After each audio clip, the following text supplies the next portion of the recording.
watch.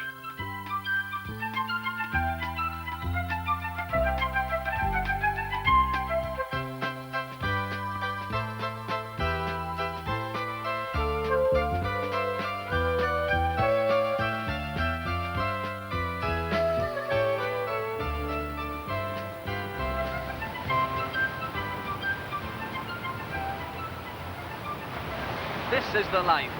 Taking a boat trip around the Isle of Wight. Some of you may have had a day trip to the seaside, or even spent a holiday by the sea in Britain or abroad. Have you ever collected pebbles? Or paddled on your holidays? We've come to the Isle of Wight especially because it has lots of different types of beaches quite near to each other. And we're going to find out about the kinds of creatures that live there and why they've chosen that particular habitat or home. Then we spotted something unusual. We checked our map and found we were near the famous place called the Needles. It looks as though they were once part of the island. Well, it was joined to the Isle of Wight once, but what happens to the cliffs is that every time the tide comes crashing in and out, the water touches weak areas and wears away part of the land. The sea can be amazingly powerful. Just look at these waves. There are usually 2 high tides each day around our coastline, when the sea rushes in high up the beaches, and 2 low tides when the sea goes out. The water slowly forms holes in the rocks, and when these fill with water, they become rock pools. And these create a very special habitat for certain plants and animals. Let's look under the water into a rock pool.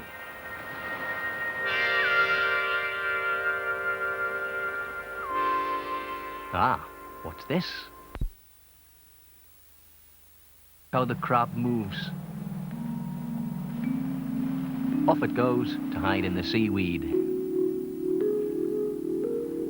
And what are these? They look like plants, but they're actually living animals. They're sea anemones. Look at their tentacles swaying in the water. Have you ever seen an animal like this? It's a starfish. And here's a different starfish. Look how it walks, using tube feet. And here's a prawn. What can you see here? It's a fish called a blenny. Pretty good camouflage.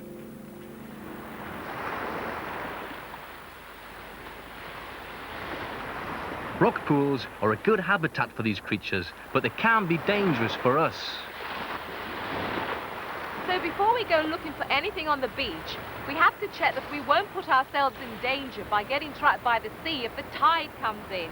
So we look at a special timetable called a tide table. Now, high tide was at 12:49, so that means the tide is going out now. So I think it should be safe for us to go and have a look at some rock pools. Let's get back to shore then.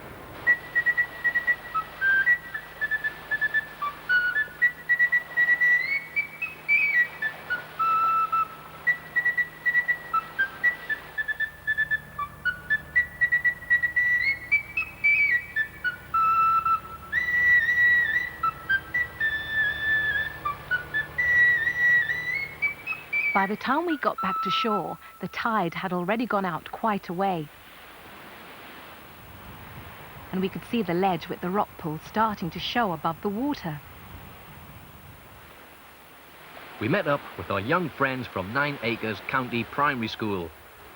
They were doing a project on the seashore.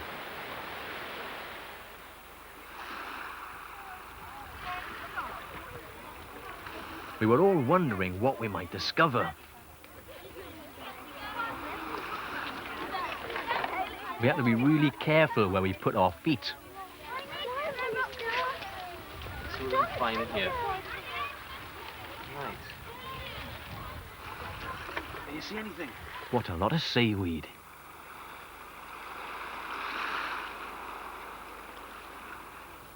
Everyone set about investigating their rock pools.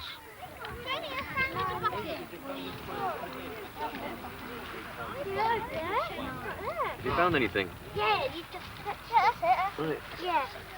Oh, right, that's what we'll do. If you get the tray out of your bag, There's a crab on it. give us the tray. We'll fill it with water. Shall we fill it with water?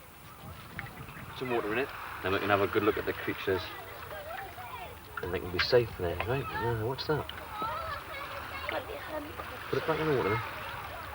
I don't think... do you think it's a hermit crab? No, it's not, is it? It's a whelk.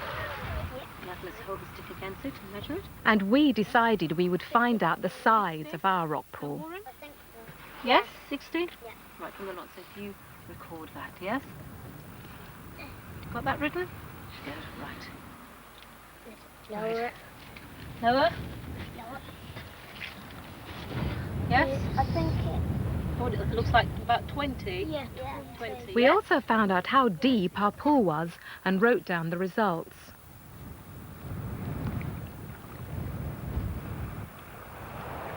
We were hoping we might find some crabs.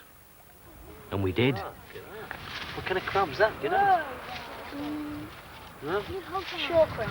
Seashore crab. Can you see its pincers? There you are, it's... So the sort of same colours look more black in it. Yeah. Black and brown. It's like a bluey colour as well, isn't it, there? Right, let's put that in the tray before I choose my finger off. There you go. Right. And let's see if we can see anything else. Can we find anything else in here? Yeah, got it. Ah, there it is. There, now what's that? An edible crab. And you said, what colour is that? It's a pink on the bottom, isn't it? Creamy pink. Right, let's put that in there. Make sure they don't bite. Yeah. So I've got a shore crab and an edible crab and hermit crabs. They're going towards each other. They see. Isn't that beautiful, isn't it? That you can see right through it. Wait! Then we found an even livelier creature. Oh, it's gone. Oh, no. You see it? Oh, right, get it. That's it. Jumping about in my hand. Let's have a look, see what it is. Oh, look at that. What is it? You know what it is? It was a prawn. Isn't that lovely, eh? And here's another crab. A hermit crab. But all these creatures need their own habitat in order to survive. So we put them back into the same rock pool. Here's a story about a hermit crab and a sea anemone and their special friendship. Once, there was a hermit crab who lived in a shell in a rock pool. In his rock pool was a beautiful creature that looked like a flower. But could it really be a flower? It was catching and eating whatever food was passing. It was an animal with a flower's name, an anemone, a sea anemone. Seems I've got a neighbour now, a sea anemone. Hope we'll get along, be friends as well as neighbours. You think it's a funny friend for me? Does it think I'll do something for it? Do you think it can do anything for me? Me, with my big, strong pincers. The pincers are strong, but the rest of the hermit crab's body is very soft, easy to bite for a fish with sharp teeth, easy for the great beaks of the seabirds. Just then, along came a seagull, looking for a tasty crab to eat. Aha! There's a juicy piece of flesh to eat! A hermit crab! Ooh, safe. But what's happened here? Hello? Off he went looking for food.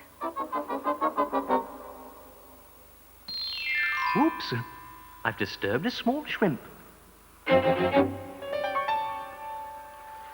Did you see how sea anemone grabbed it and shoveled it into its mouth?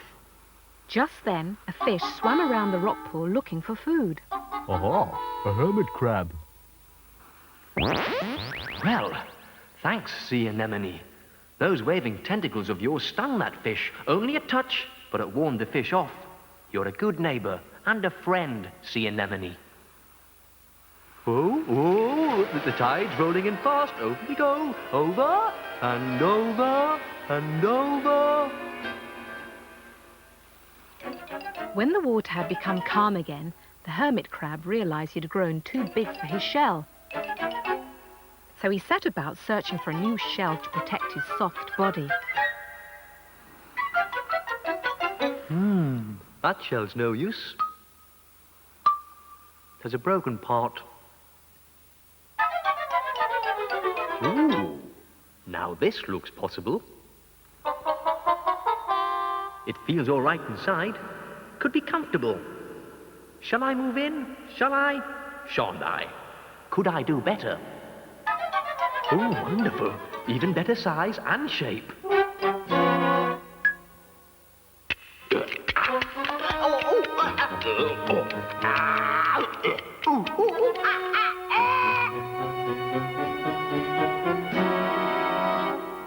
I'll settle for that other home, I think. So he moved house, and there in front of him he saw two sea anemones looking as if they'd like to be neighbours.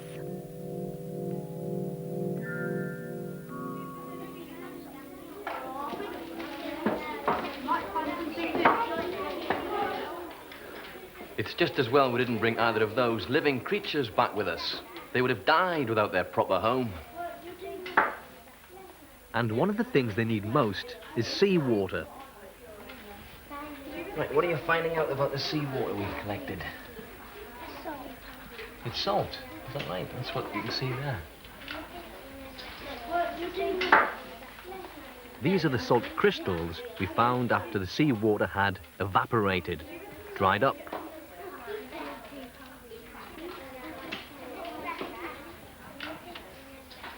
They were such an interesting shape to draw.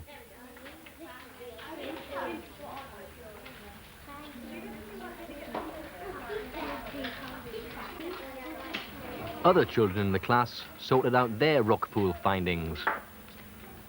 We counted up how many creatures we had seen and made a bar chart.